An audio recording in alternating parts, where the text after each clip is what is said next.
Braille পদ্ধতিতে আমাদের যে ব্যালট পেপার সেটা আমরা ছাপিয়েছি। 3টি হল থেকে একজন করে ভিজুয়াল এম্পায়ার্ড ভোটার আছেন, কোনো জায়গায় প্রার্থীও আছেন। ঢাকা বিশ্ববিদ্যালয়ে আমাদের যে দৃষ্টিশক্তির প্রতিবন্ধকতা রয়েছে, যে শিক্ষার্থী ভোটার, তাদের ব্যাপারে আমরা কীরকম ব্যবস্থা নিয়েছি।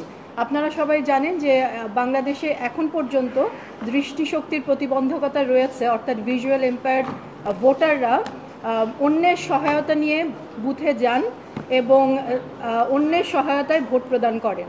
তো এই প্রথমবারের মতো আমরা বাংলাদেশে এবং ঢাকা বিশ্ববিদ্যালয়ের ডাকসু ও হল সংসদ নির্বাচন 2025কে উপলক্ষ করে এই প্রথমবারের মতো আমরা ব্রেইল পদ্ধতিতে আমাদের যে ব্যালট পেপার সেটা আমরা ছাপিয়েছি। অলরেডি আমাদের ডাকসু এবং হল সংসদ নির্বাচনের প্রতিটি ব্যালট পেপার ব্রেইল পদ্ধতিতে ছাপানো হয়েছে। আমরা হল প্রশাসনের কাছ থেকে তালিকা চেয়েছিলাম যে আমাদের এরকম ভিজুয়াল এম্পায়ার্ড শিক্ষার্থী কতজন রয়েছেন। তো আমরা সেই তালিকা পেয়েছি 30 জনের।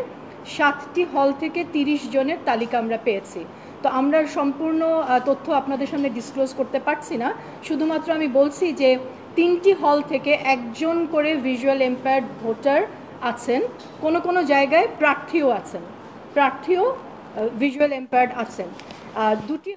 একটি হল থেকে 5 জন ভিআই ভোটার, আরেকটি হল থেকে 6 জন, 4 নম্বর হল থেকে 7 জন, 6 নম্বর হল থেকে 7 জন এবং 7 নম্বর হল থেকে আমাদের 9 জন ভোটার আছেন।